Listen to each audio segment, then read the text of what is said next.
ரேவதிக்கு application form வாங்குறதுக்காக பணம் சேர்த்து வச்சிருப்பா நம்ம காவியா. அது பாட்டிக்கு மட்டும் தான் தெரியும். நைட்டு தான் எடுத்துட்டு வந்து வைப்பாங்க அந்த பணத்த. அவங்க தம்பி விக்கி பார்த்துடுறான். பார்த்துட்டு என்ன பண்றான், ஆட்டைய போட்டுடுறான். பொழுது வந்துச்சு பணத்த காணோம்னு தவிக்கிறாங்க. பாட்டி வந்து அலறிச்சு தன் பையனுக்கு கால் பண்ணி சொல்றாங்க, "உன் பையன் தான் எடுத்துட்டானா? எதுக்கும்மா அப்பா உன் பேரன் மேலேயே நீ பழி போடுறியே! இது தப்பு. அவனே எடுத்திருக்க மாட்டான்ன" உடனே அவ மருமக திட்டுறா. பாட்டியும் அந்த காவியாவையும் அவங்க மாமியாரையும் திட்டிட்டு இருக்கா. ரொம்ப அப்செட் ஆகி வெளிய போயிடுறாங்க. நடந்த விஷயத்த ராணிகிட்ட, ரேவதிகிட்ட சொல்றாங்க. ரேவதி வீட்ல வேற பிரச்சனை. அவங்க அம்மா சீட்டு கட்ட பணம் வேணும்னு சொல்லிட்டு வடிவு கேட்குறா தன் பொண்ணுகிட்ட. இல்லம்மா அந்த அப்ளிகேஷன் வாங்கிடும் பொய் சொல்லிடுறாங்க.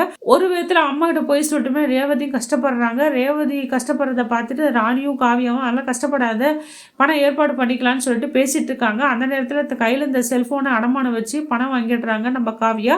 அதை எடுத்து வந்து கொடுக்குறாங்க. இதை வச்சு அப்ளிகேஷன் வாங்கி உன் படிப்பை தொடங்கட்டு காவியா ஃபர்ஸ்ட் கிளாஸ்ல பாஸ் பண்ணிடுறாங்க. எல்லாரும் வந்து பேட்டி எடுக்கிறாங்க. ஒரு பக்கம் தினேஷ் வந்து ஃபோட்டோ ஷூட்டுக்காக ராணிகிட்ட நீ பேசினியா உன் ஃப்ரெண்டு கிட்ட, இந்த ஆட் மட்டும் வந்தா எனக்கும் ஹெல்ப்ஃபுல்லா இருக்கும். இது முக்கியமான என்னோட கரியர். அவங்களுக்கு நான் பணம் கிடைக்கும்னு சொல்லிட்டு கேட்குறாங்க. முதல்ல ஒத்துக்க மாட்றாங்க காவியா. அதுக்கப்புறம் ஒத்துக்கிறாங்க.